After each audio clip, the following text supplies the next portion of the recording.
வணக்கம். சற்றுமுன் கிடைத்த முக்கிய அறிவிப்பின்படி ஜூலை மாதம் 21ஆம் தேதி நாளை நாட்கள் எந்தெந்த மாவட்ட இடியக்கூடிய கனமழை பெய்யக்கூடும் என முக்கியமான எச்சரிக்கை தற்போது கொடுக்கப்பட்டாங்க.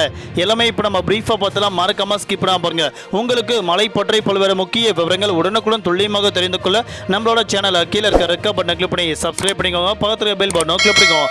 இந்த வீடியோ உங்களுக்கு பிடிச்சிருந்தா லைக் பண்ணுங்க. இப்போ வாங்க வீடியோக்கள் போகலாம். 13 மாவட்டங்களுக்கு கனமழை எச்சரிக்கை கொடுக்கப்பட்டாங்க. இன்றைய நாட்கள் நாளை நாட்கள் பல்வேறு மாவட்டங்களில் கனமழை பெய்யக்கூடும் அதிகாரப்பூர்வமாக அறிவிக்கப்பட்டாங்க. இது எல்லாமே எதற்காக மழை பெய்யுது, அதாவது என்ன காரணத்திற்காக மழை பெய்யுது அப்படின்னா, இதற்கு முன்னாடி மேற்கு திசையில் வரக்கூடிய காற்று வேக மாறுபாடு காரணமாக தான் மழை பெய்தது. ஆனால் தற்போது நிலவரப்படி பார்க்கும்போது தமிழக பகுதியில் மேல் நிலவும் வளிமண்டல கீழடுக்கு சுழற்சியின் காரணமாக தான் வரக்கூடிய நாட்கள் எல்லாமே கனமழை பெய்ய வாய்ப்புள்ளதாக சொல்லப்படுறாங்க.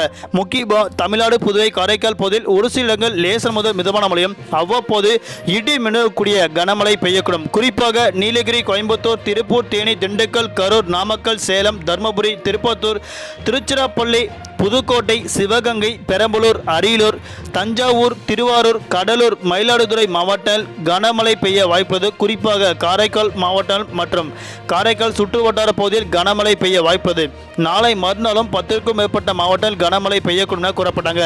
அதே போன்று தலைநகர் சென்னையை பொறுத்தவரை அடுத்த 24 மணி நேரத்திற்கு வானம் பொதுவாக மேகமூட்டத்துடன் காணப்படும்.